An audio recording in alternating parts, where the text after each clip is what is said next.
इथे आज मी मस्त अशा चविष्ट आणि पौष्टिक लाल भोपळ्याच्या दशम्या करून घेतलेल्या आहेत। लोणच्यासोबत या दशम्या सुंदर लागतात। लहान मुलांना सुद्धा डब्यात देऊ शकता। अतिशय पौष्टिक आहेत। तर ह्या दशम्या, ह्या गोड दशम्या लाल भोपळ्याच्या कशा करायच्या त्यासाठी पटकन रेसिपी सुरू करूयात। नमस्कार, मी पूर्वा रेसिपी मराठीमध्ये तुम्हा सर्वांचं खूप खूप खूप मनापासून स्वागत। आता हिवाळा चालू आहे तर मंडईमध्ये मुबलक प्रमाणात लाल भोपळा हा आलेला असतो। लाल भोपळ्यामध्ये भरपूर प्रमाणात व्हिटॅमिन ए असतं। त्याच्यानंतर डोळ्यांसाठी लाल भोपळा खाल्लेला अतिशय चांगला असतो। तर हा लाल भोपळा आपल्या खाण्यात यावा यासाठीच आज मी एक रेसिपी घेऊन आलेली आहे। तर आज आपण करणार आहोत लाल भोपळ्याच्या गोड दशम्या। तर लाल भोपळ्याच्या गोड दशम्या ह्या अतिशय पौष्टिक आहेत। लहान मुलांना देऊ शकता तुम्ही। लहान मुलांच्या पोटात सुद्धा लाल भोपळा जातो या निमित्ताने। तर चला करूया लाल भोपळ्याच्या गोड दशम्या। त्याच्यासाठी लागणारं साहित्य बघून घेऊया। तर इथे ह्या दशम्या तयार करण्यासाठी पाव किलो लाल भोपळा आहे। तर ह्या लाल भोपळ्याची मागची साइड पूर्ण मी काढून घेतलेली आहे आणि ह्याचे असे छोटे छोटे तुकडे करून घेतलेले आहेत। त्याच्यानंतर हा लाल भोपळा लागणार आहे। त्याच्यानंतर पाऊण वाटी आपल्याला गूळ लागणार आहे बारीक चिरलेला। तुम्ही तुमच्या चवीनुसार गूळ घेतला तरी सुद्धा काहीच हरकत नाही। त्याच्यानंतर लागणार आहे आपल्याला अर्धा चमचा वेलची पूड, थोडीशी जायफळाची पूड। त्याच्यानंतर लागणार आहे आपल्याला थोडेसे तीळ म्हणजे वरतून पेरण्यासाठी लागणार आहेत। आणि आपल्याला लागणार आहे गव्हाचं पीठ। तर आणि चिमूटभर मीठ लागणार आहे। तर एवढे जिन्नस आपल्याला लागणार आहेत। तर आता सुरुवात करूयात। तर आता इथे एक कुकर घेतलेला आहे। खालती अर्धा ते 1 इंच पाणी घालून घेतलेलं आहे आणि एका भांड्यामध्ये हा सगळा लाल भोपळा काढून घेतलाय। आता ह्याचं झाकण लावून घेऊयात आणि मध्यम आचेवरती कुकरच्या आपल्याला 3 शिट्ट्या करून घ्यायच्या आहेत।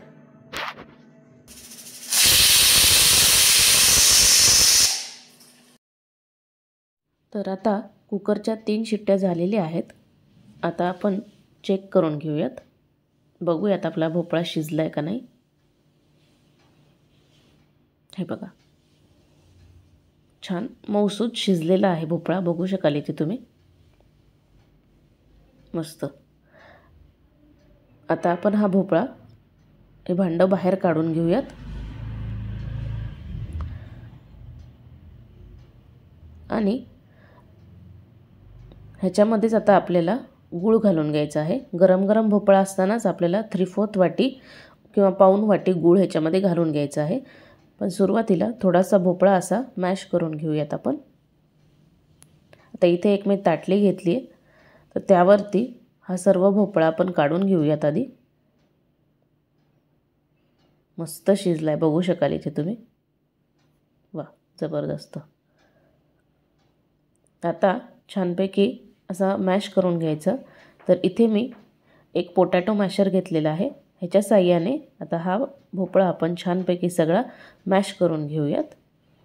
हे बघा, मस्त मॅश होतोय म्हणजे भोपळा छान शिजलेला आहे।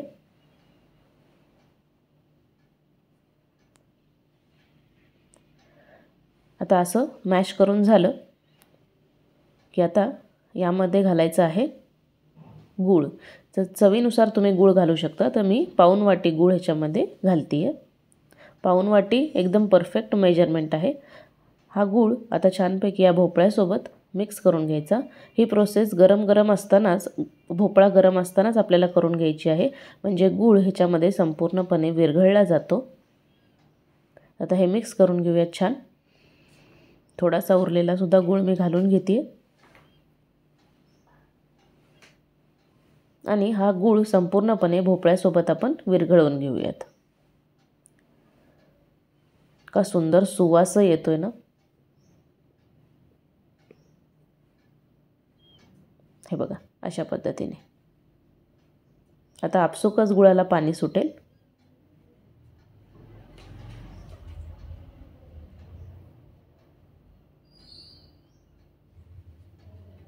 हे बघा, गूळ संपूर्णपणे भोपळ्यासोबत पूर्णपणे विरघळलेला आहे।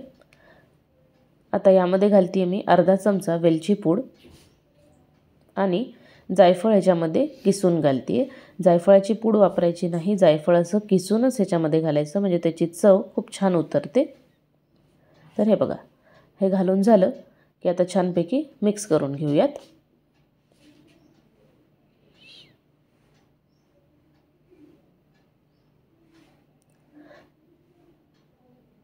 हे बघा अशा पद्धतीने. आता हे छान मिक्स झालं तर इथे परातीमध्ये 1 वाटी किंवा 1 कप मी गव्हाचं पीठ घेतलेलं आहे. यामध्ये चिमूटभर मीठ घालते आहे. कोणत्याही गोड पदार्थात चिमूटभर मीठ घातल्याने त्याची चव जास्ती छान लागते. मिक्स करून घेऊयात. आणि आता हे जे आपलं भोपळ्याचं आणि गुळाचं जे मिश्रण आहे ना ते ह्याच्यामध्ये घालून घ्यायचं. आता ह्याच्यामध्ये जेवढं कणकेचं पीठ बसेल ना, गव्हाचं पीठ बसेल ना तेवढं पीठ ह्याच्यामध्ये घालून घ्यायचं आहे. मी सर्वात शेवटी तुम्हाला सांगते की एक्झॅक्टली मला किती गव्हाचं पीठ ह्याच्यामध्ये लागलेलं आहे.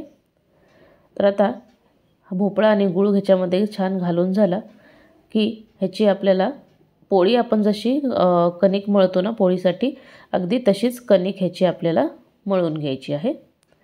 हे एकजीव करून घ्यायचं आणि जेवढं पीठ बसेल तेवढं पीठ घालून ह्याची आपल्याला कणिक मळून घ्यायची आहे. हे बघा अशा पद्धतीने.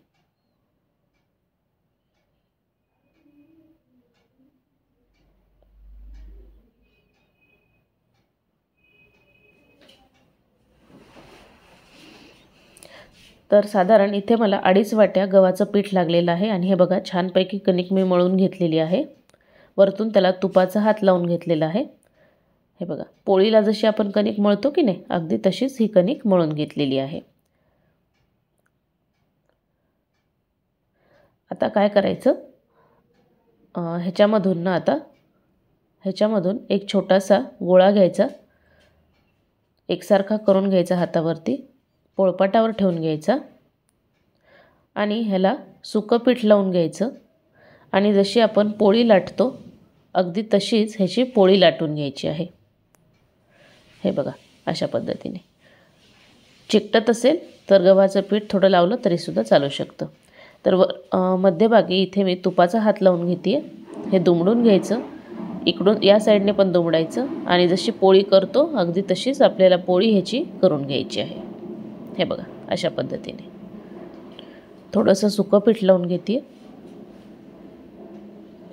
आणि हे छानपैकी आता लाटून घेऊयात. जर गोलाकार तुम्हाला जमत नसेल तर एखाद्या डब्याचं झाकण तुम्ही ठेवून ह्याचा आकार करून घेतला तरीसुद्धा चालू शकतं.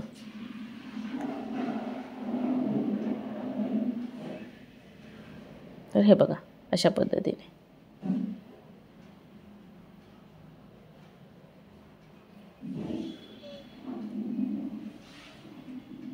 वरतून थोडेसे आता तीळ पेरून घेते मी. बघू शकाल इथे तुम्ही, दिसताना छान दिसतं आणि चवही त्याची छान लागते म्हणून वरतून मी तीळ पेरून घेते. हे बघा मस्त. आता तवा गरम व्हायला ठेवलेलाच आहे. त्याच्यावरती तीळ ज्या साईडने आहे ती बाजू वरती आणि तीळ ज्या साईडने नाही आहे ती बाजू खालती ठेवून आपल्याला छानपैकी पोळी जशी भाजतो तशी भाजून घ्यायची आहे.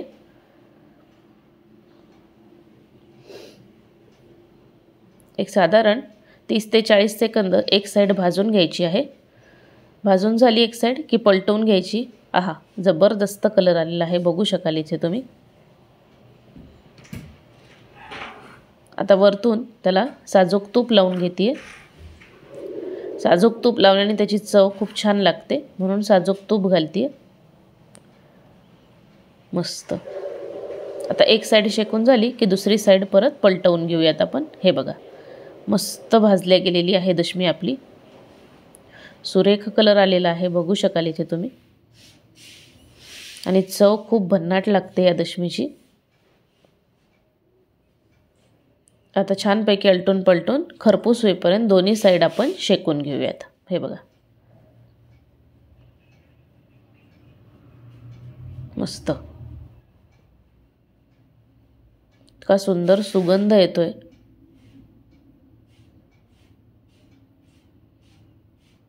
मस्त. अशाच पद्धतीने केळीची दशमी सुद्धा मी दाखवलेली आहे. त्याची लिंक डिस्क्रिप्शन बॉक्समध्ये देते, आवर्जून जाऊन बघा.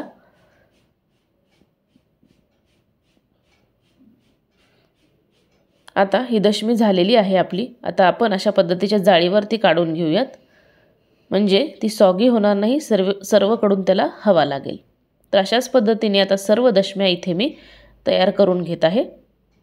तर अशा पद्धतीने सर्व दशम्या इथे तयार करून घेतलेल्या आहेत. बघू शकाल इथे तुम्ही रंग, टेक्स्चर लोणच्यासोबत खाऊ शकता, लहान मुलांना डब्यात देऊ शकता.